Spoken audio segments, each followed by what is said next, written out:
The following is a special presentation of Tony Kurre Radio.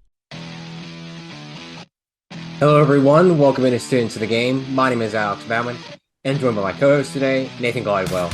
It was a wild week of college football. We had Georgia on the ropes to the end of the game until Brock Bowers decided he was going to be the second coming of I don't know what in the college football game. You had Alabama sneak out of Mississippi State with the win after struggling in the first quarter. And there's a lot more we're going to cover later in the show. But always, we're going to start out with AAA, 2 stories a day, maybe even a third. So the first one, in a 3-team trade, the Milwaukee Bucks have acquired superstar guard Damian Lillard. The Portland Trailblazers have acquired DeAndre Ayton, Drew Holiday, Toumani Camara, Milwaukee's 2029 unprotected first-round pick, and an unprotected Milwaukee's first-round pick swaps in 2028 and 2030. And the Phoenix Suns have acquired Yusuf Nurkic, Grayson Allen, Nasir Little, and Keon Johnson. And then since that trade, the Trailblazers have flipped Drew Holiday to the Boston Celtics in exchange for Robert Williams III, Malcolm Brogdon, a 2024 first via the Golden State Warriors, and then Boston's 2029 first-round pick. Nathan, it felt like for a while Damian Lillard was going to go to the Miami Heat. It was like a foregone conclusion. And now he's a Milwaukee Buck. Do you like the trade? And what does this mean for the Miami Heat now? Because they didn't make any big moves this offseason. Well, number one, it caught me off guard because I thought that it was just going to be the Heat taking Damian Lillard. And if it wasn't the Heat, then the Trailblazers wouldn't have traded him. And come around, the trade happens, and he's going to Milwaukee. My first thoughts was, is he even going to play for him? Because he made it very clear during this offseason that he only wanted to play for the Miami Heat. Now he's put in this situation. It is a very good situation. You got an MVP alongside you now, so really no excuses not to be able to win a ring. I think I like the trade a lot for the Bucks. I think Drew Holiday, even being such a great defender, he lacked a lot of capabilities on the offensive end, and the Milwaukee Bucks already had a hard time stretching the floor with what Giannis has to do in the paint. So adding a guy in Damian Lillard who has unlimited range in that offense, he'll be able to find his own and help stretch the floor and take a lot of the eyes off Giannis, because let's be honest, Giannis gets triple teamed pretty much every play. For the other teams in the trade, the Suns adding some bench pieces, finally getting rid of DeAndre Ayton. I know DeAndre Ayton has not been happy there for a while in Phoenix.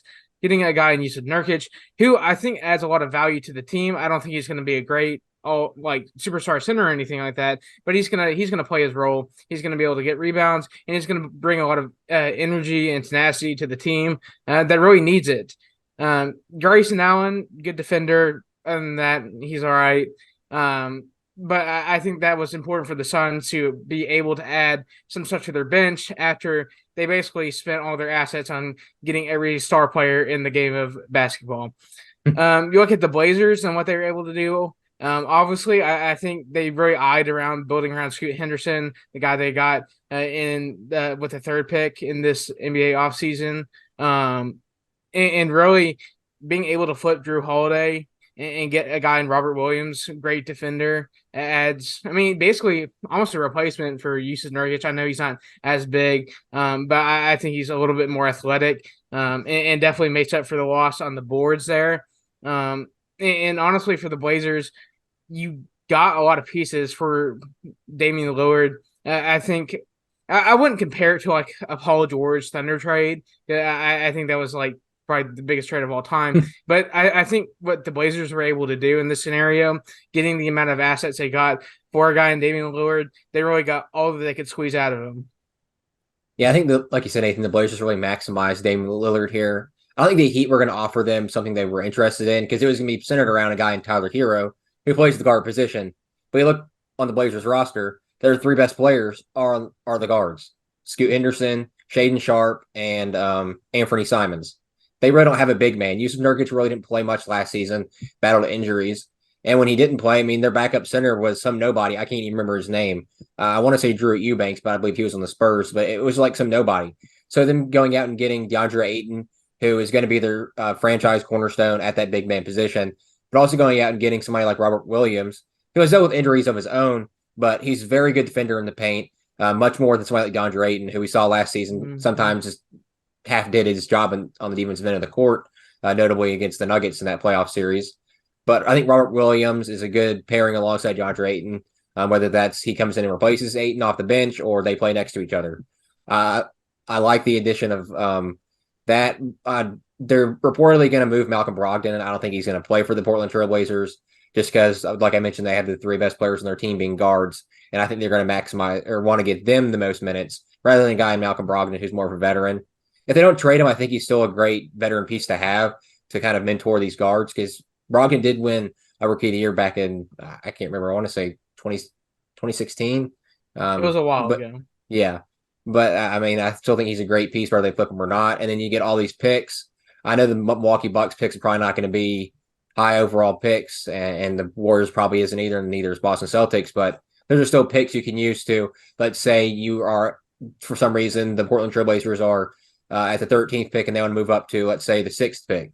You can use that 13th pick and then the pick you got here to move up to get higher up in that draft pick, the higher draft pick. So I think the Portland Trailblazers did a great job here. The Milwaukee Bucks did a great job here getting Damian Lillard because, like you mentioned, Nathan, Drew Holiday, while he wasn't all-star last year, he's not known to be a shooter. He's a great perimeter defender. That's going to be their big issue now is they don't have that great perimeter defender. I know Giannis is an all defensive player of the year twice, but he's not going to be guarding the ball handler 90% of the time like Drew Holiday was. So they got to go out and get somebody that can do that for the Milwaukee Bucks because Chris Middleton, he's either injured or when he plays, he's just an offensive threat. He's not really a 3-and-D type player. So you got to go out and get a 3-and-D type player to replace somebody like Drew Holiday.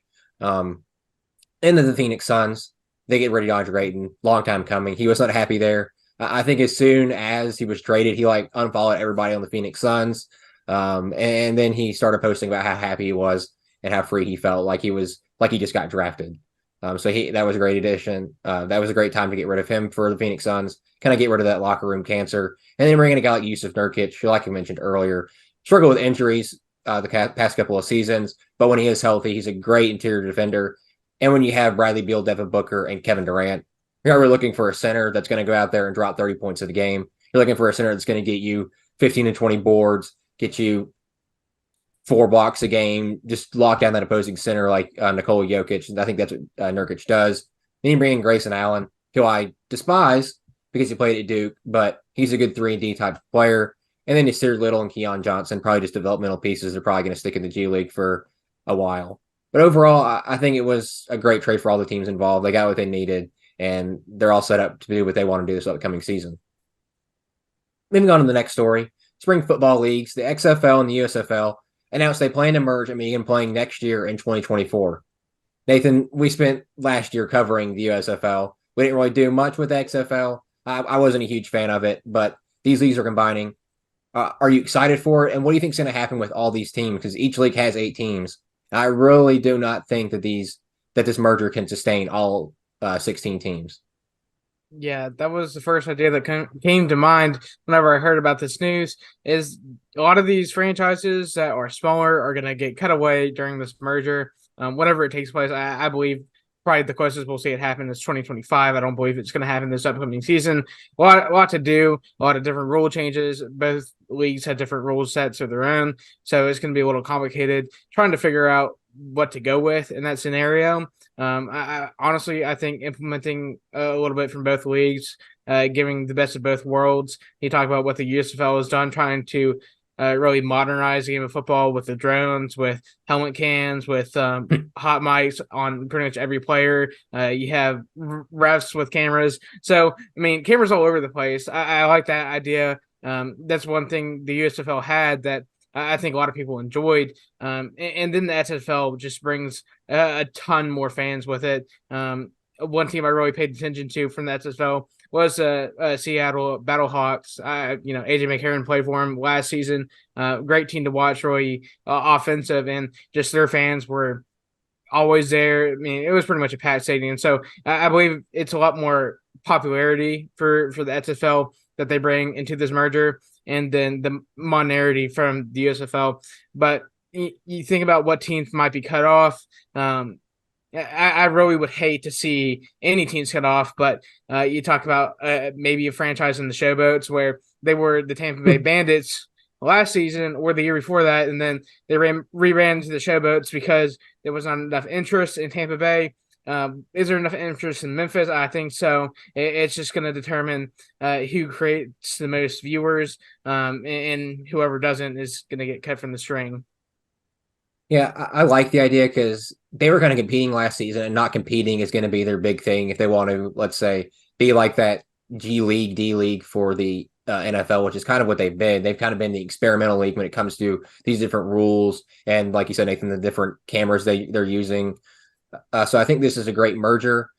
Each side brings something different. You talk about the XFL. They have Dwayne Johnson, the owner there. He has all money, endless money. I know the XFL kind of is losing money every year. They lost money last season, but Dwayne Johnson has notoriety. He's going to bring that there. He's going to be able to continue to pump money into it.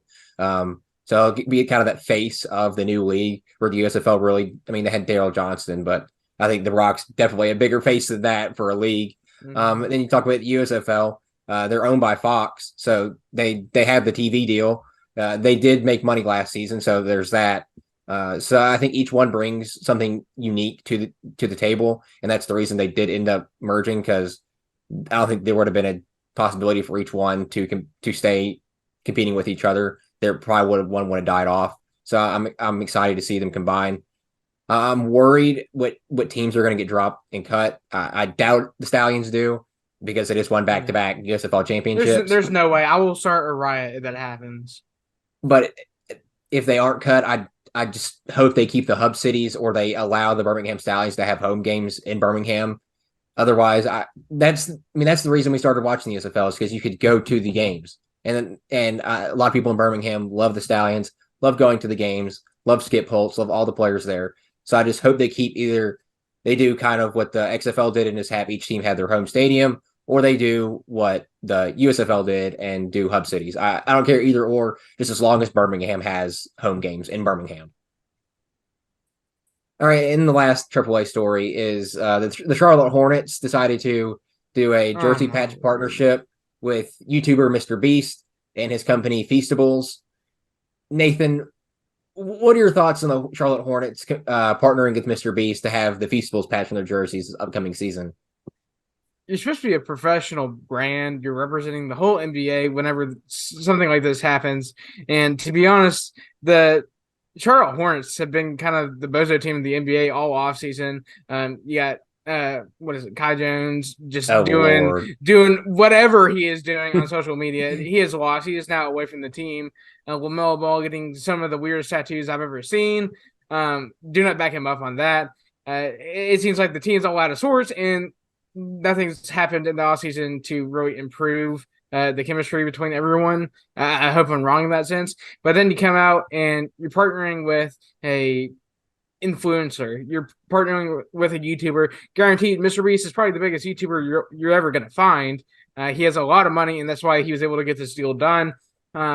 But the fact is, you're representing the whole NBA. And you look at other NBA teams, they're represented by companies. A lot of stuff goes into reputation with that. So let's say Mr. Beast posts something on his YouTube that doesn't represent the Charlotte Hornets in a good way. What does that say about the partnership and how it's going to last? I think that's one reason that all these other teams have not gone with influencers, because there are thousands and thousands of influencers who had the money to be able to get this partnership. But the problem is that all of these teams want to keep the reputation. Obviously, the Charlotte Hornets, it's already so down in the dumps that they don't care what happens to it. So that's why they go and partner with Mr. Beast. I really hope it works out for him, but not the move I would have made. I personally think it was a great move because it made us talk about it. I mean, can you imagine if they had partnered with, let's say, General Electric? Would we be sitting here talking about the Charlotte Hornets having a partnership with a jersey patch with General Electric?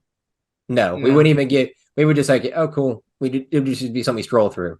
But we're now sitting here talking about the jersey patch partner for the Charlotte Hornets being Mr. Beast. And Mr. Beast is from North Carolina. I can't remember where exactly, but he lives in North Carolina. That's where he's from.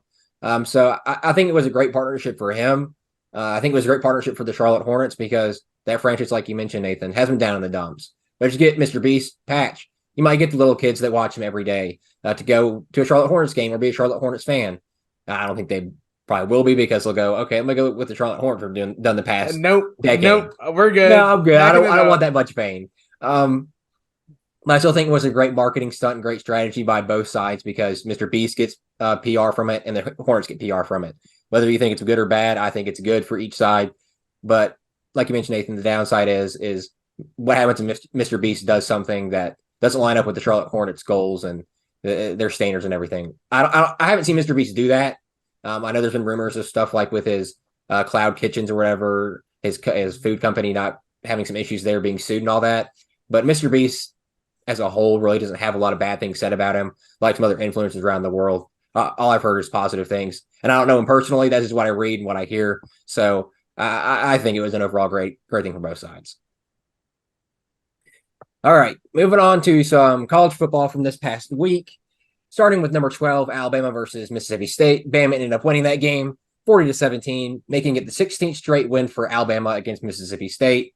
Thank you, Cowbell fans. Starting out with Alabama here, Jalen Milroe, once again, I think showed much improvement in this game. 10-12, 164 passing yards, no touchdowns, but he did not turn the ball over at all, whether an interception or fumble, 0 turnovers from Milroe.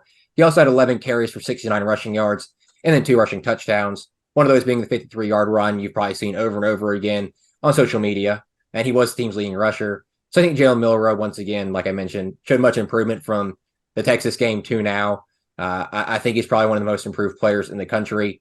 I know his passing doesn't show it as much with the numbers, but he's definitely improved with making decisions.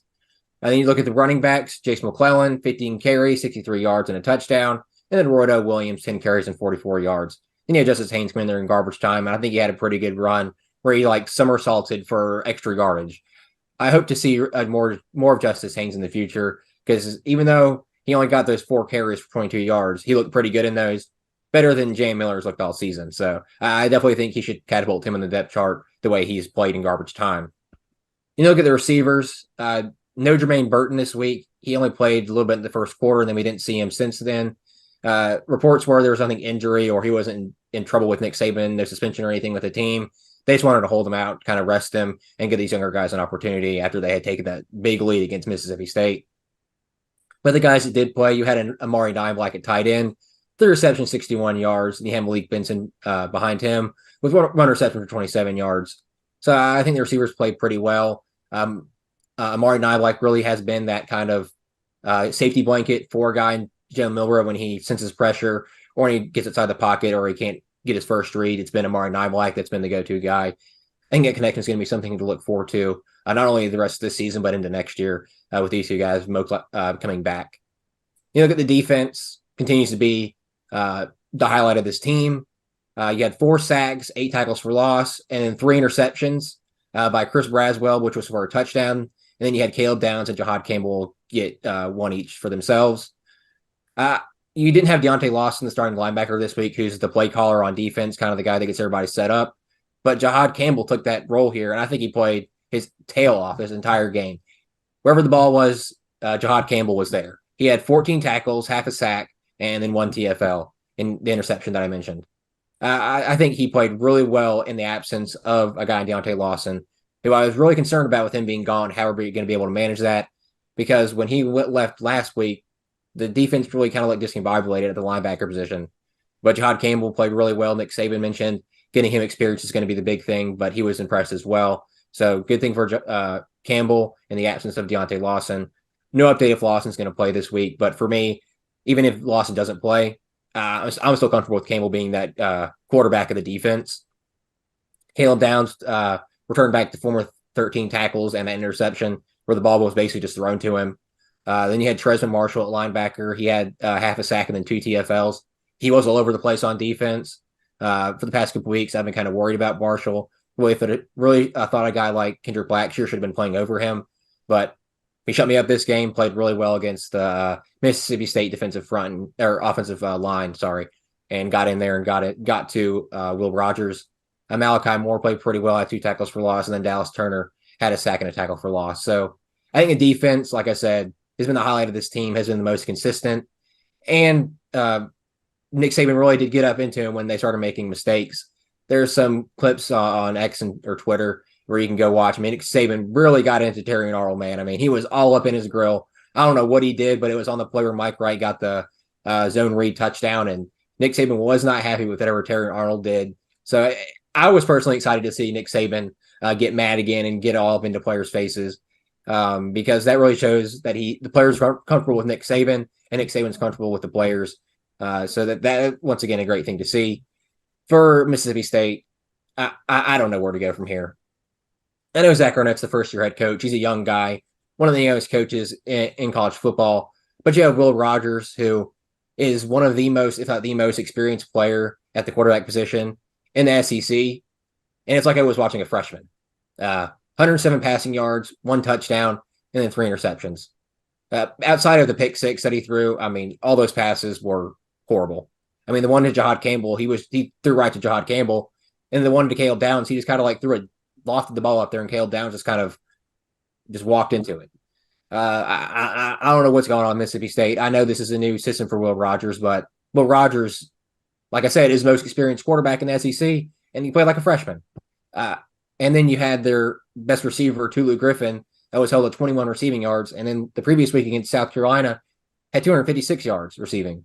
So that's a big hit for Mississippi State, but that's a good thing for Alabama to be able to hold their star receiver to that much, especially heading into this weekend where you're going to play Texas A&M, who has guys in Evan Stewart and Noah Thomas who are 6'4", 6'6", 6'5", where they're going to be tall receivers. Much different than somebody like Tulu Griffin, who's speedy, but I mean, to be able to hold the leading receiver to only 21 yards is really good.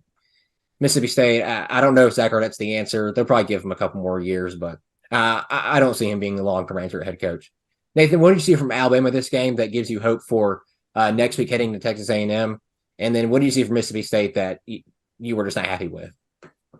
Yeah, hope is a dangerous thing to have in this day and age in college football, especially if you watch any team, your favorite team, doesn't matter who it is, because having hope just leads you to disappointment 9 times out of 10.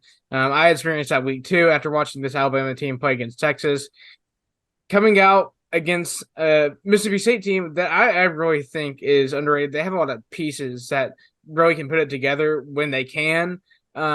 In this game, they obviously weren't able to. I go back to last week when they played South Carolina, and that's the one thing that worried me was just Will Rogers' ability to air the ball out and find guys and Tulu Griffin who just were able to make big plays against that South Carolina defense. I know South Carolina's defense doesn't measure quite up to Alabama's defense, but that was one thing that worried me going into this weekend. And when you come out in the game, we had a slow start on the offensive end. We could not put it together. It seems like we made a lot of mistakes. Maybe we were just not able to hear because of the cowbells. But that's one thing you just got to deal with when you go to Mississippi State. But your defense, actually, I'll thank James Burnip, who decided he wanted to land a punt in the 1 yard line and back up Mississippi State's offense. That was beautiful. Dude has been lights out on special teams all year long. He needs more credit. The whole special teams unit needs more credit. I'll give Will Riker his own segment here in a minute. But to start out, the defense found ways to hold Will Rogers and force him into making bad decisions. They were able to make plays to get pressure on him. A lot of it, Kevin Steele called a very aggressive defense again, like he did against Ole Miss. And guess what? It worked. We got to the quarterback. We made Will Rogers make bad plays. We got 3 turnovers. 3 turnovers. That is huge in a game. Even 1 turnover is huge. That is game changing. But 3 basically seals it for you. Your defense was all over the place.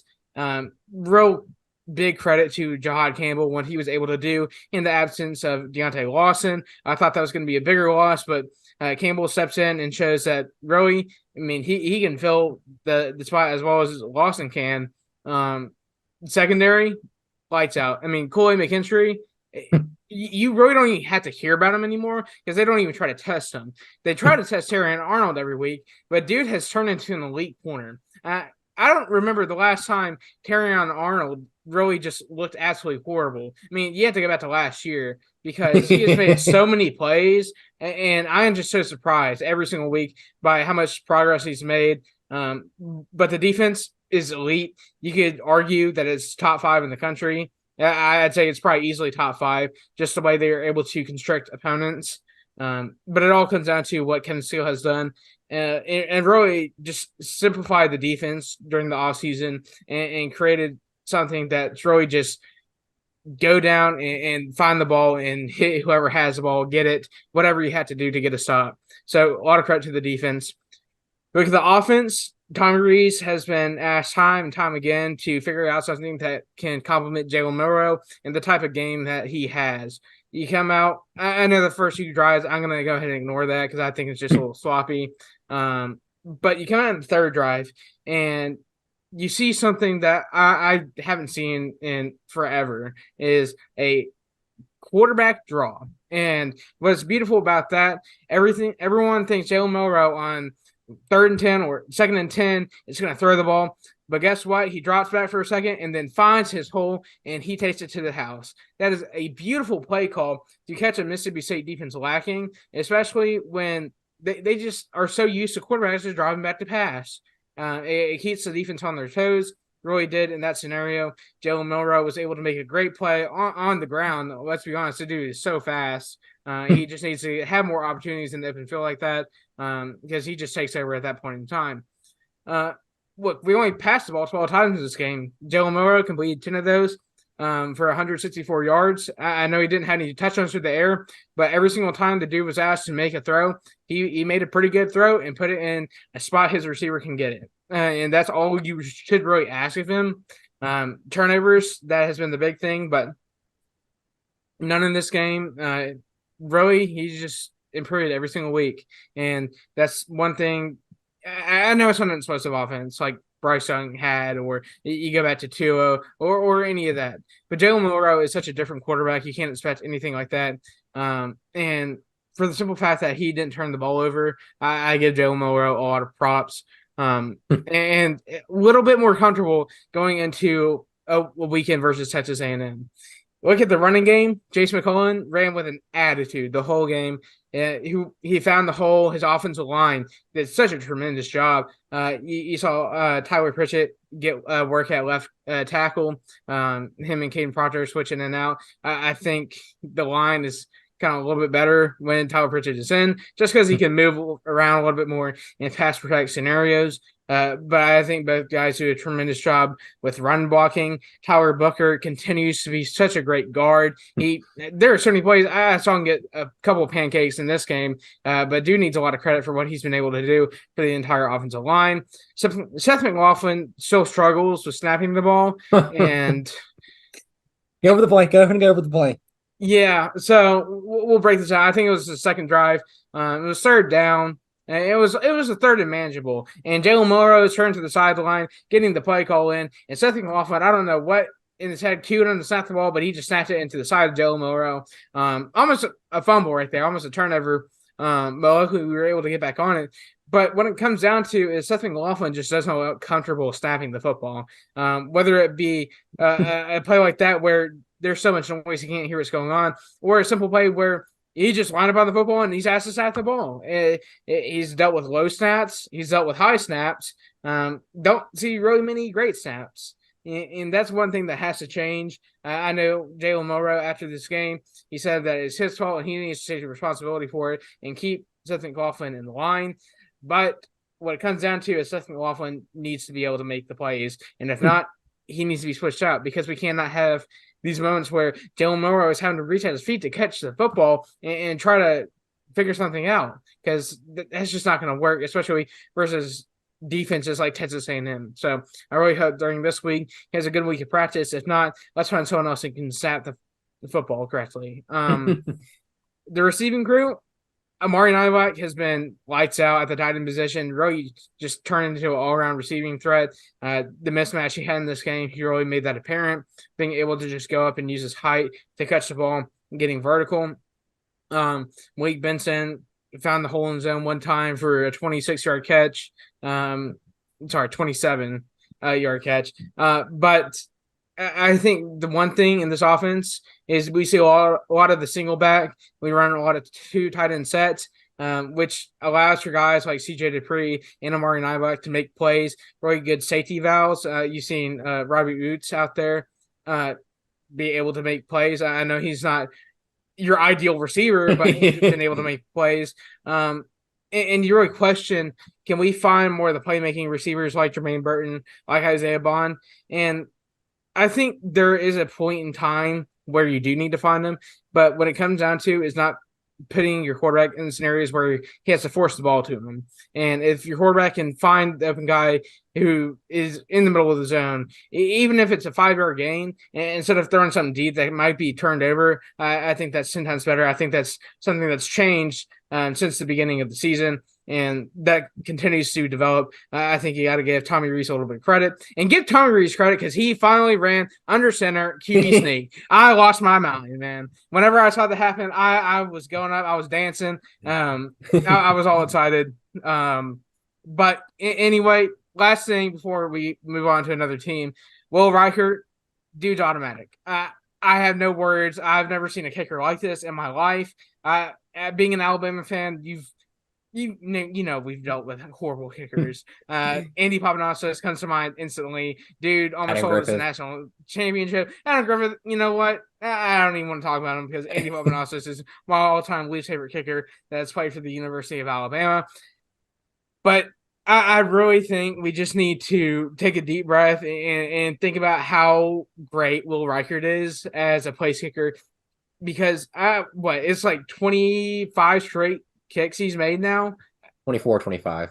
Somewhere around that. That is insane. And that has been like from 50 yards, 40 yards, wherever you need him to kick, he's been able to make it. So this special teams has not been an issue at all, other than Cole McKinstry trying to do stupid punt returns when he does too much. He does too much. There's an issue with that. But other than that, I think the team has improved a lot since week 2. They continue to improve, and I'm not going to have hope for this weekend because hope always leads to disappointment. Always remember that. But I think that we're going to have an exciting game on our hands come Saturday. Yeah, you talk about Reichert, Nathan, but don't forget about the backup, Connor Talty. He got in for that kickoff. And got that big I got to give him tackle. Credit too. I mean, that was laid pretty the cool, wood. All right, let's move on to Auburn versus number 1 Georgia. Georgia ended up winning that game 27-20. It was basically Auburn's game till late in the third quarter when Brock Barris started to get going. Looking at Auburn once again, struggled passing the football. Peyton Thorne 10-19, 82 yards, 0 touchdowns and interception. He found success on the ground with 92 rushing yards, most of that being a 61-yard early in the first quarter. He was the team's leading rusher. They bring Robbie Ashford here and there. He was 1-1 for 6 yards, no touchdowns, no interceptions. He had 4 carries for 33 yards and a touchdown on the ground. Then you have Jarquez Hunter, who's basically now the bell cow that Damari Alston is out indefinitely with the injury he suffered last week. Hunter had 19 carries, 59 yards, and a touchdown. Then Batee came in kind of a receiving duty, 8 carries, 35 yards, and then 3 receptions, 18 yards. They found Rafaldo Fairweather very often, 4 receptions and 44 yards. Outside of that, I mean, you had Keenan Brown, a reception for 14 yards, then Jay Fair, 3 receptions for 12 yards. This offense has been sputtering out of control. Their passing game is not there. And I don't want to blame Peyton Thorne, Robbie Ashford entirely, because there was multiple times this game where Peyton Thorne put the ball in the perfect spot. One time it was to Johnson, Marquez Johnson. Another time I believe it was to Jay Fair. No, it was Camden Brown. And he put it in the perfect spot, and the receivers either didn't make the play or the DB for Georgia, Everett, he knocked the ball out of Camden Brown's hand.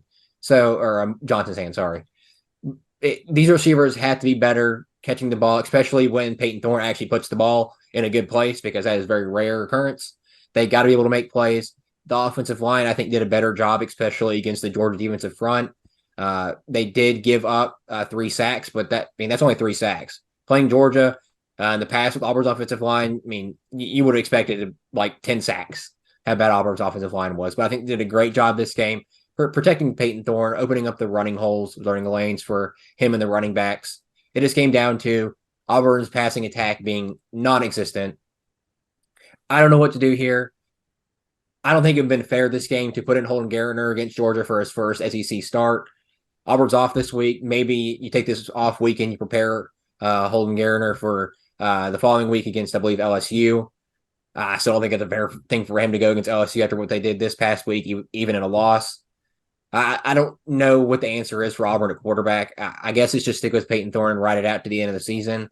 He's the most experienced guy, but it just hasn't worked out. I mean, it's just 2 weeks in a row. He hasn't even hit 100 passing yards, and he has experience. He's a graduate transfer. It's not like he's some freshman, redshirt freshman that came in from Michigan State. He has years of experience at the starting quarterback position with really good receivers like Keon Coleman and Jaden Reed. So he's got to be better. But like I mentioned, it's not all on him. The receivers got to do better catching passes. Look at Auburn's defense. I thought they played really well against Georgia up until that fourth quarter when they decided Brock Bowers was he was just going to be wide open every time. They decided not to defend him as well. They had no sacks. This Auburn defensive line cannot get pressure on the quarterback at all. I don't know what it is. I don't know if it's personnel, but they need to figure out something because all season, this Auburn defensive line cannot get to the quarterback, and that's very uncharacteristic of an Auburn defensive line. I mean, you talk about a couple of years ago, just last year, Derek Hall, Colby Wooden, guys like that. I mean, they'd get to the quarterback. This year, there's just not that above average elite pass rusher that's going to threaten these offensive lines where they're going to have to double team this guy or they're going to have to stunt towards him to prevent him from getting to the quarterback. I mean, they're just not that guy. These offensive lines can just get in pass pro easily. That was pretty much their downfall is when they could not get to Carson Beck. It was easy for him to sit back in the pocket and just throw to Brock Bowers, and that's what was their downfall. The DBs for Auburn, I think, played very well. They really got into the Georgia receivers. They played really well against Brock Bowers, like I mentioned, up until that late in the third quarter into the fourth. Jalen Simpson got his 4th interception of the year. I believe that leads the country in that matter. They also got a fumble recovery. So they forced 2 turnovers. I mean, that we talk about a game against Georgia, need to force turnovers, and they got 2 of them. But when your offense can't get something, with the quarterback passing, you're not going to win the football game. Larry Nixon, the third, played really well for them. 8 tackles, half a tackle for loss. Eugene Asante continues to be one of the, if not the best linebackers in the SEC. 7 tackles, half a tackle for loss. But for me, the big guy for Auburn this week on the defensive side of the football was Marcus Harris. He was everywhere. Wherever the ball was, Marcus Harris was there. 7 tackles, 2 TFLs. He had a pass batted down, and then he forced the fumble. He got in there, popped that ball out. I think Marcus Harris is a really good player. He's not some pass rusher, though, so he's not going to be the guy that's going to get to somebody like Carson Beck. So, once again, Auburn has got to find a pass rusher that can get to the quarterback, or they're going to lose the rest of their SEC games. I mean, if you let Will Rogers stand back in the pocket, he's going to dice up your defense. As bad as he played against Alabama, the reason he played so bad is because they got pressure on him. So Auburn has got to find that elite pass rusher, and they got to find some passing offense. That's their 2 issues right now. You look at Georgia, Carson Beck. I know he had 313 passing yards and a touchdown. He is not the answer at quarterback. I'm sorry, he is not the answer. Y'all will win the national championship if you do, in spite of Carson Beck. He will not be the reason you do. Dejon Edwards, really good. 19 carries, 76 yards, with 2 touchdowns. Once again, like I've mentioned multiple times already, Brock Bowers was basically the reason they won. 8 receptions, 157 yards, and a touchdown. He only had 9 yards in the first half. So, I mean, Mike Bobo said, you know what? Screw Auburn's defense. We're just going to force the ball to Brock Bowers. And that's basically what Carson Beck did. I mean, there was 3 or 4 throws where Carson Beck was just throwing behind Brock Bowers or in places where you would not think a receiver could get the football. And Brock Bowers would just reach behind him, reach over a DB, and make a one-handed grab or something. I think if Brock Bowers did not exist on this Georgia roster, Georgia would have lost this game. And if you're a Georgia fan, you cannot debate me on that. Carson Beck would have not done what he did in that second half without Brock Bowers. The defense for Georgia, I think did a really good job. You had the 3 sacks, 6 TFLs, the interception in the game by Malachi Starks. Smell London, 11 tackles, a sack and 2 TFLs. He was all over the place getting to Peyton Thorne. So I think Georgia, once again, is really good, but their quarterback play is not what it was under Stetson Bennett. And that's saying something because I don't think Stetson Bennett was an amazing quarterback either. Nathan, what did you see from Auburn and then Georgia here? Yeah, I was just sitting here stewing about this game because Auburn prepared all week for this game. And no doubt, I think they were preparing earlier because they had probably one of the best game plans for a Georgia team I've seen in a while. First half, They played great football. The offense, it wasn't great, but Peyton Thorne, I give credit to his 6-1-yard run that really got some momentum behind him. Other than that, really they just rely a lot on guys like Jarquez Hunter to make plays in the red zone and try to find the end zone. Which in scenarios like that against a Georgia defense that is pretty good, you're not going to have a lot of success, but they were still able to do it a few times. They brought Robbie Ashford in to see what he could do in the red zone. He was able to get a touchdown on the ground, so that was good for him.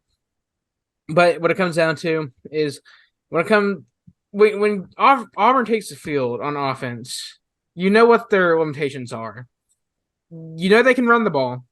You know they have receivers who can make plays, but the whole problem is they don't have a quarterback that can throw the ball to the playmaking receivers. And when you have an offense that can't pass the ball well, you're going to have a one-dimensional offense that can only run. And that makes the defense's job 10 times easier. That allows Georgia to stack the box against you.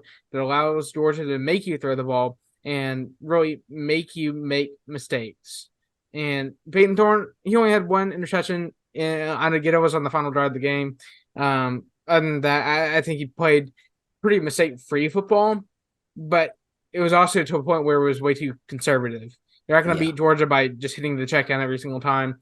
You're going to have to try to force some throws in there sometimes or try to get out of the pocket and make something happen, which I think he was looking to do sometimes, but it's a confidence thing at this point because not a lot of Auburn fans have confidence in their quarterback system. And honestly, rightly so, because Peyton Thorne cannot pass the ball. He cannot do it. But it's not like Robbie Ashford can come in and pass the ball either. Dude is way more inaccurate than Peyton Thorne is, and Holden Garner is just nowhere close to being ready. So, Auburn, I don't know what your answer is at quarterback. I think you're just going to have to stick with Peyton Thorne. He gives you the best chance to win, but you're going to have to change up your play calling on the offensive end to get you in situations to win games, because this was a very winnable game. I look at Auburn's defense. They really got after it in the first half. Getting Carson Beck to turn the ball over, I think that was huge. They were able to get stops, get off the field when they needed to. It was, a 20-20 score at half or 10-10, something like that. It was a tie in at half. And really, you can't ask much more of the defense than that, especially with how many playmakers Georgia has on the offensive side of the ball. But when you come out in the second half, and it's like you completely forget or blank on your game plan entirely, and you just leave Brock Bowers open or just let him do whatever he wants, your defense, that's not the recipe for winning. I just don't get how you can go from the first half only allowing 9 yards to Brock Bowers to then proceeding to give up 150. It's crazy. Brock Bowers was easily the difference in this game. And Georgia, they're not an elite team. They're really not. They have holes on the defense. I really don't think their defensive front is as good as it was a year or two prior. Their DBs, they're decent, but they're still kind of young and still kind of filling into the position. You look at the offense, I don't think the offensive line is near as good. I still think they're pretty good, but I don't think they're near as good. I think they're vulnerable, especially at the tackle positions. The running back room for Georgia is still pretty good. But when you look at their quarterback, Carson Beck he just does not look comfortable in whatever he does. And that really goes back to previous weeks. You talked about the UAB league. He looked just out of sorts, especially in the first half in that game. He got back to South Carolina first half. Really the second half too. He just did not look good at all. The difference was that he had a running game to back him up. And a guy named Brock Bowers, which dude is probably second best player in college football, best non-quarterback, because Caleb Williams is just on another level. He's basically an NFL player at this point. But Georgia, they don't play a hard schedule, and I think you argue that this is the hardest game that they're going to play all season, or during the regular season anyway. And really, Auburn had a shot to win this. And for them to come at this close at home, this short, and to know that they were right there to upsetting the number one team in the country. It hurts some fans, but you got to hold your head high, because for your coaching staff, for your players and personnel to put the team in a situation like this to even come close to winning a game like this, it's much improvement for the Texas A&M week from weeks prior. And Auburn's moving in the right direction. It's just not going to be an instant change. So you just got to be patient with what goes on there. Patience is the key word, especially with new coaches and all that. Got to be patient. Talk about patience. I got to have patience with UAB because they go ahead and lose to Tulane 35-23. Had a chance, but they just choked it away. They are now 1-4 and 0-1 in the American Athletic Conference. Rough season for Trent Dilfer in his first year, but it's his first year. I got to be patient with it. I think he's a great coach. It's just gotta take a minute, especially when you're in a new conference with a new head coach. And then you had Jacksonville State pick up a win against Sam Houston, 35-28. We're down. Jacksonville State was down 21-7 at halftime, but stormed back and got the win there. They are now 4-1 and 2-0 in Conference USA. I mean, Jacksonville State's doing pretty good in their first year in college football, up in this level of it, at least. All right, then basically the big game this week, you had number 20 Ole Miss take on number 13 LSU. Ole Miss ended up upsetting LSU 55-49 in a game where defense just was optional, I guess, because there was none played by either side. I don't know what Matt House and Pete Golding were doing, but apparently it was just coloring in a coloring book all day, because they just gave up yard after yard after yard. Look at Ole Miss, Jackson Dart, 389 passing yards, 4 touchdowns, no interceptions, and then 50 rushing yards and a touchdown on the ground as well. Quinshon Judkins really found his footing, kind of returned to last year's form. 177 rushing yards and a touchdown. Then he had a receiving touchdown of his own. But also the use of Ulysses Bentley, the fourth. The past couple of weeks, Lane Kiffin tried to implement him more and more in the offense. And this week, once again, he did a great job of doing that. He had 90 rushing yards of his own and then a touchdown on the ground. You had Trey Harris, after last week, kind of dealing with an injury against Alabama, comes in, 153 yards receiving and then a touchdown. And you had Jordan Watkins and Dayton Wade have touchdowns of their own. The offense as a whole, 706 total yards and then 307 rushing yards. I mean, that is absurd in the SEC. I mean, you're talking about the SEC, defense is where you want to go, where you want to watch by the SEC. That's where you go to watch defense. I mean, but this game, I don't know what was going on. And you look at LSU, Jaden Daniels, very good performance, 414 passing yards, 4 touchdowns, no interceptions. Then he had 99 rushing yards and a touchdown on the ground. Also had a fumble lost. He got popped 2 different times. I mean, he got laid out. He's got to learn to slide or something or get out of bounds, because he is going to get a concussion if he does not learn to get down. I mean, he got leveled twice, and I was surprised they didn't pull him out of the game for concussion, because he got hit pretty hard. Running back Logan Diggs, 101 rushing yards on the ground, 2 touchdowns, and then the 2 stud receivers at LSU, which they always seem to have. Brian Thomas Jr., 8 receptions, 124 yards, 3 touchdowns. And Malik Neighbors, 102 yards of his own. And the LSU defense, 0 sacks, 6 TFLs. Looking at LSU's defense, there is no reason why they should have 0 sacks in a game. You have Harold Perkins, Mekhi Wingo, guys like that, and you cannot get to the quarterback. Cannot get a sack. Especially after last week's performance against Alabama, like Ole Miss had. I mean, I don't know what Matt House is doing. Look at the past 2 games for LSU's defense. 86 points allowed, 1,132 yards allowed, 17 and 29 on third downs, and then a 300-plus rushing and passing yard game. I mean, should Matt House have a job after this week, Nathan? You know, it's too soon to pull the plug on a coach like this. I think you really look to the inexperience of the defense. It was kind of just meshed together during the offseason. I think they brought in like 22 defensive transfers. So expecting a group of guys like that to just mesh together and play instantly better is kind of bad. And really, Brian Kelly talked about it this offseason, and that was like the biggest worry for him. And it's just, nightmares become a reality because LSU cannot stop a feather falling from the sky. I really don't understand what's going on there. I look back to the game Ole Miss had against Alabama and how Alabama's defense got after Jackson Dart. And I really think that was the key factor, because you look in this game, they weren't able to get any pressure on Jackson Dart whatsoever. Jackson Dart was just able to stay in the pocket and keep his eyes downfield. And when he was forced out of the pocket, he was just able to slide a little bit to the right and find whatever receiver wide open. The secondary for LSU is just awful. Couldn't cover anything.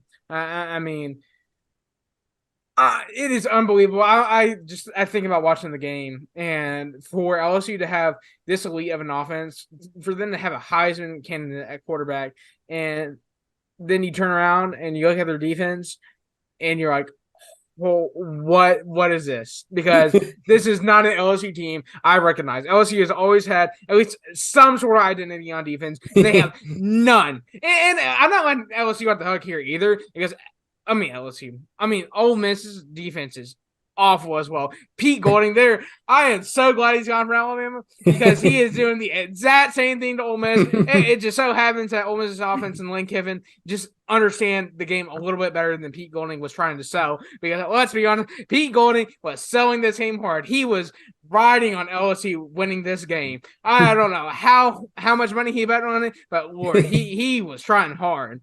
Ole Miss on the offensive end, Quentin Junkins, he's something else. I going back to last season, how explosive he was. I know he hasn't been super explosive to start the season, but he just picks it up in this game. 33 carries, 177 yards on the ground, and a touchdown, as well as a reception for 4 yards and touchdown through the air. I mean, that is just something special. And you talk about USC's Bentley the fourth. He came in and really just reprieved Quinshon Junkins of all the running he had to do, and Rowe was just a wrecking ball of his own. 9 carries, 90 yards, and a touchdown on the ground. Both those guys, I'm not going to say they're one of the best running back duos in the country, but they're definitely up there. They're just so explosive. You look at the wide receiver core for Ole Miss. They weren't able to do anything last week versus Alabama. They got no separation. And they come out in this game, and they're just running free. And they're wide open half the time. So you got to give credit to Lane Kiffin and the play calling that Ole Miss had in this game. Just a different level. LSU, your chances of making the college football playoff are over. Done. They're done. They are out the window. I don't know how many more games you're going to win. They honestly should have lost versus Arkansas at home, and they really got bailed out by their offense. Can't happen this week.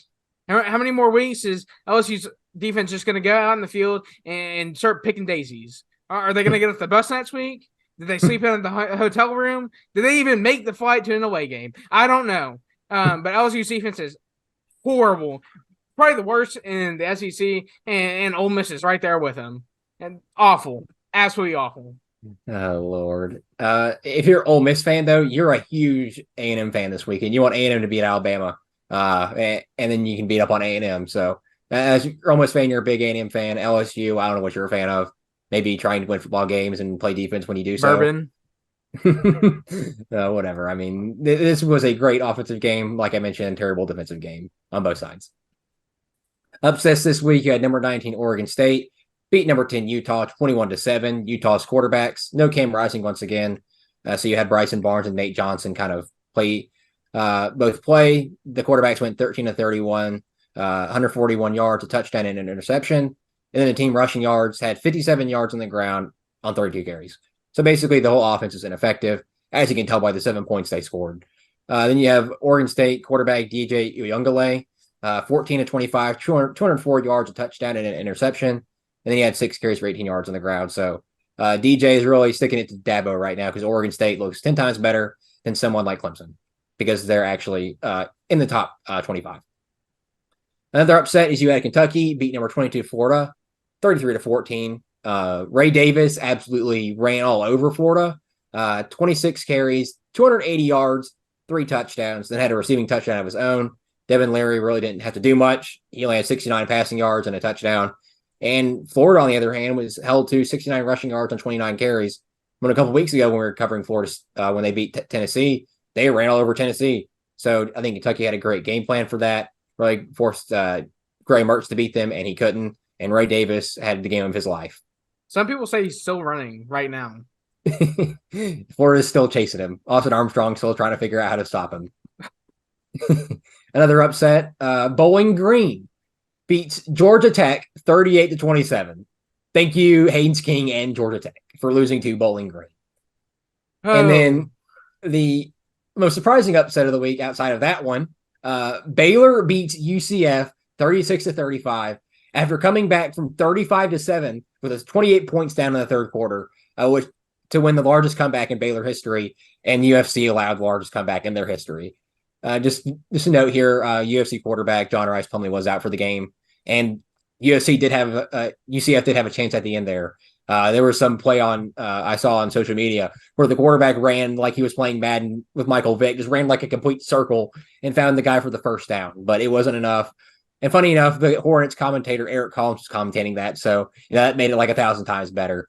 But unfortunately, UCF lets Baylor get their first Power 5 win of the season. Some other storylines here. Number 3, Texas pulls away from number 24, Kansas in the second half to win 40-14. Kansas quarterback Jalen Daniels did not play this game, and the backup, Jason Bean, looked inept at quarterback. I don't know what he was seeing. Maybe some ghost out there. You look at Texas running back Jonathan Brooks, 21 carries, 218 yards, and 2 touchdowns. He's been really great in the replacement of Bijan Robinson. Not the same player, but has done a great job in replacement there. Kansas loses. I was kind of expecting them to win this game, but when Jalen Daniels doesn't play, I mean, I was expecting them to lose it at that point. Hopefully, Kansas can win out and get to the Big 12 championship like I expect, because I think if Jalen Daniels does play, they have a fighting chance against Texas, because up until a little late into the third quarter, they had Texas on the ropes. Next is number 7, Washington barely escapes Arizona, 31-24. Michael Penix Jr. Passes for 336 yards, but failed to find the end zone for the first time this season. The running backs did help him out, though, with 4 combined touchdowns.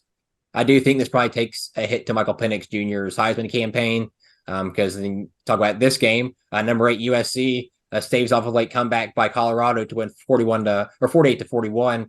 And the quarterback Caleb Williams, 403 passing yards, he's Heisman. 6 touchdowns, and 1 interception. And then Shedeur Sanders played pretty good compared to last week. 371 passing yards, 4 touchdowns, and then 50 rushing yards and a rushing touchdown of his own.